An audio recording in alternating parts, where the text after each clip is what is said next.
जय श्री कृष्णा। कैसे हैं आप सभी? बहुत बहुत स्वागत है आप सभी का। आज कुछ मन के अंदर बातें हैं आपके साथ शेयर करता हूँ। स्पिरिचुअलिटी से रिलेटेड है। अभी मैं महाराष्ट्र में गया था ज्योतिर्लिंग दर्शन के लिए। तो चलो वो भी बात है। इसके अलावा मैं कब से बहुत टाइम हो गया मैं वृंदावन जाने की सोच रहा हूँ कि मुझे वृंदावन जाना है। और जब मैं दिल्ली जाता हूँ तो वृंदावन बीच में पड़ता है। और 1 से 1.5 साल हो गया होगा मेरे योग ही नहीं बन पा रहे। पता नहीं क्यों जा ही नहीं पाता हूँ मैं। जैसे वो कहते हैं ना कि भगवान जब ऑर्डर देंगे ना आपको वहाँ से कि हाँ भैया आ जाओ, तभी आप मंदिर जा पाते। ये पक्की बात है। जहाँ मैं जाने का कभी सोचता नहीं हूँ कि मुझे वहाँ जाना है, अचानक से पता नहीं कहाँ से प्लान बन जाता है और मैं वहाँ पहुँच जाता हूँ। अभी जैसे ज्योतिर्लिंग दर्शन करने का, महाराष्ट्र में 3 ज्योतिर्लिंग हैं, घृष्मेश्वर और भीमाशंकर, त्र्यंबकेश्वर। तो वहाँ जाने का ऐसा कुछ सोचा नहीं था। अचानक से एक पॉडकास्ट के लिए कॉल आता है और मेरे दिमाग में आता है चलो उधर जा रहा हूँ, बॉम्बे पहली बार ही जा रहा था। तो सोचा चलो मैडम को भी ले चलते हैं, तो जो है घुमा के लेके आ जाएंगे। तो मैं उधर दर्शन करके आ गया। इधर मैं कब से जाने की सोच रहा हूँ, मैं जा ही नहीं पा रहा हूँ। तो वो जो लोग कहते हैं ना कि आप अपनी मर्जी से कहीं नहीं जा सकते, जब तक ऊपर वाला नहीं चाहेगा तब तक। और उसमें भी कुछ न कुछ पुण्य की बात है ना। कुछ कर्म जब तक फलित नहीं होंगे आपके, तब तक आप किसी मंदिर अपनी मर्जी से नहीं जा सकते। आपका दिमाग काम नहीं करेगा। जैसे कई लोग ऐसे होते हैं ना जो भगवान को नहीं मानते हैं, तो उसमें ऐसा नहीं है कि वो भगवान को नहीं मानते, उनके अंदर विचार ही ऐसा डाला गया है, वो नहीं मानेंगे। जैसे उनका टाइम आएगा अपने आप उनकी बुद्धि परिवर्तित होगी और जो मानने वाले हैं वो उनसे भी आगे निकल जाएंगे, उनसे ज़्यादा मानने वाले बन जाएंगे। ऐसे आपने अपने जीवन में कई लोग देखे होंगे।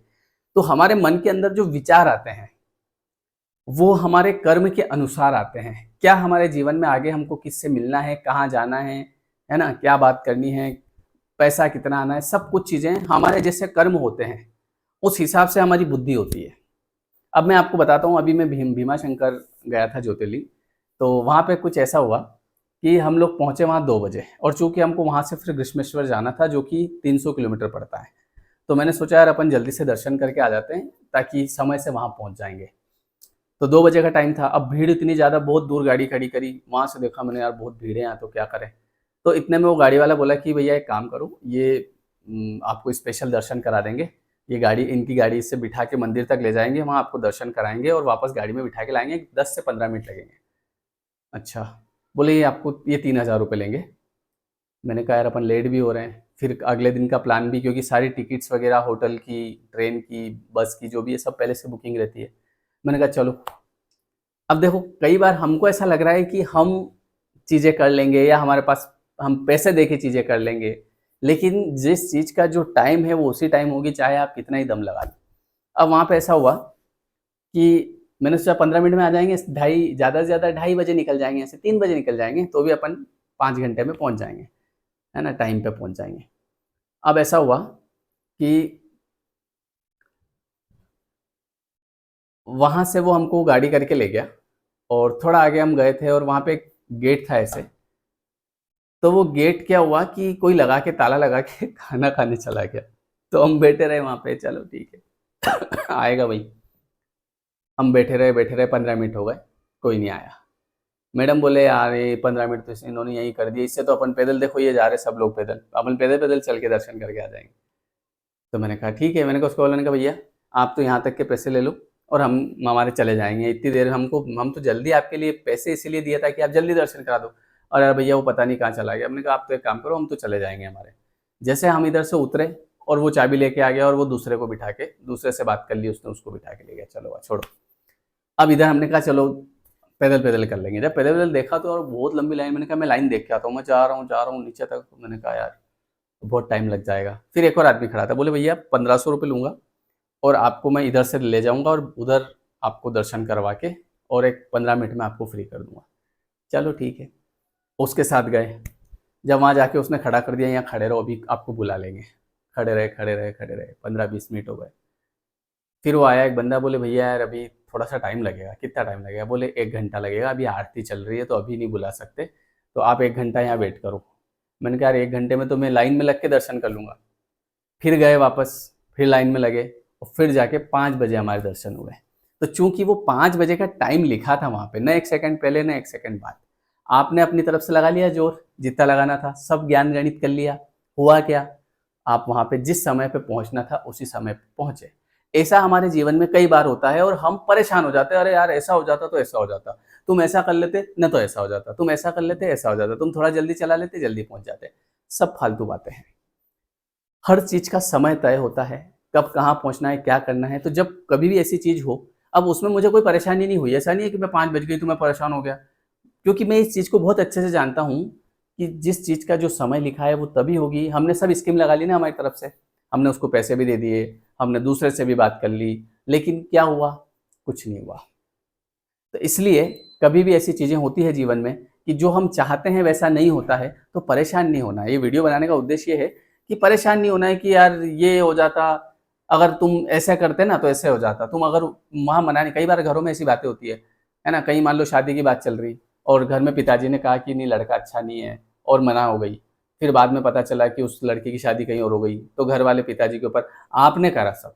आप वहाँ मना नहीं करते ना तो ऐसे हो जाता। उन्होंने कुछ नहीं करा है। बुद्धि प्रारब्ध अनुसारिणी, जैसा जिसका प्रारब्ध बनना होता है वैसी ही उसकी बुद्धि काम करेगी या उसकी बुद्धि से काम करवाया जाएगा। उसके दिमाग में ऐसा विचार डाला जाएगा कि भैया तुम ये बोलो। इसीलिए कई बार हम कहते हैं ना हमारा इतना बढ़िया रिश्ता आया था, हमने वहाँ मना करके गलती करी। आपने मना नहीं किया है, आपसे मना करवाया गया है और आपसे कोई गलती नहीं हुई, चूंकि आपका नसीब वहाँ नहीं लिखा हुआ था। तो मेरे उस मंदिर में दर्शन करने का समय 5 बजे था तो 5 बजे दर्शन हुए। उसके बाद में फिर हम वहाँ से निकले तो हमको रास्ते में फिर शनि शिंगणापुर रुकना पड़ा, चूँकि वहाँ के योग थे हमारे।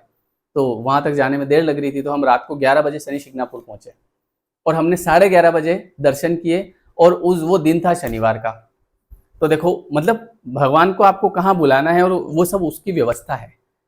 तो हम जा रहे थे कृष्णेश्वर, रात वहाँ रुकना था, लेकिन हम रुक गए रास्ते में शनि शिंगणापुर और वहाँ शनिवार का दिन था और हमारे रात को 11:30 बजे बढ़िया अच्छे दर्शन भी हो गए।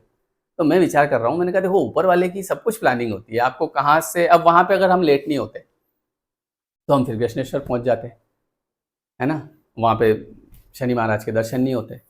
तो ऊपर वाले ने आपके लिए प्लानिंग बना रखी है। तो अगर कहीं पे ऐसा होता है कि कुछ देरी हो गई, कहीं पे मान लो आपने ऐसा किसी चीज़ के लिए मना कर दिया, कोई डिसीजन आपने गलत ले लिया, वो आपने कुछ नहीं किया है, वो ऊपर वाले की योजना के हिसाब से सब कुछ चल रहा है। आप तो केवल अपने कर्म करते जा रहे हैं, बाकी जो होने की चीज़ें हैं, ये सब आपके कर्मों के हिसाब से होती है। मतलब सब कुछ ऊपर वाला हमेशा अच्छा करता है।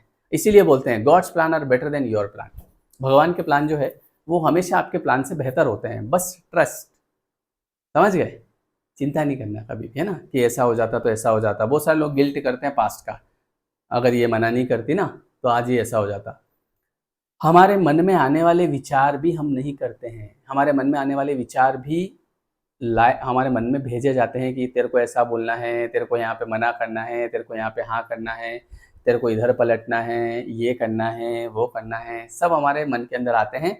इसीलिए कभी किसी को दोष नहीं देना, पिताजी को घर पे, मम्मी को घर पे, बहन को घर पे, भाई को घर पे, कि तेरी वजह से ऐसा हुआ, तेरी वजह से ऐसा। किसी की वजह से कुछ नहीं होता है। जो होता है सब पहले से तय होता है हमारे ही कर्मों के अनुसार। समझ गए? तो ये एक मतलब मुझे याद आया तो सोचा इसके ऊपर जो इस वीडियो को बनाने का जो जो इसमें जो शिक्षाप्रद जो बात है वो ये है कि कभी दोष नहीं देना अपने आप को या किसी और को, किसी भी अगर कुछ नहीं हुआ है, क्योंकि वो नहीं होना था इसलिए हुआ। ईश्वर नहीं चाहते थे कि वो हो, और जो आगे होगा वो उससे बेहतर होगा। ये बात है। ठीक है? वीडियो कैसा लगा कमेंट करके बताइए, और आपका अगर ऐसा कोई अनुभव हो तो कमेंट करके बताइए, ताकि उस अनुभव को मैं फिर आगे शेयर करूं दूसरे लोगों के साथ, क्योंकि ज्ञान बांटने से बढ़ता है। तो आपका अगर ऐसा कुछ अनुभव रहा हो मंदिर का या कुछ भी, है ना, तो आप मुझे कमेंट करके जरूर बताइएगा, है ना। जो नए लोग हैं चैनल को सब्सक्राइब करिएगा, यहाँ पे इस पे सभी भक्ति वाले वीडियोज़ में आपके लिए बनाता रहता हूँ। नमस्कार, मिलते हैं नेक्स्ट वीडियो।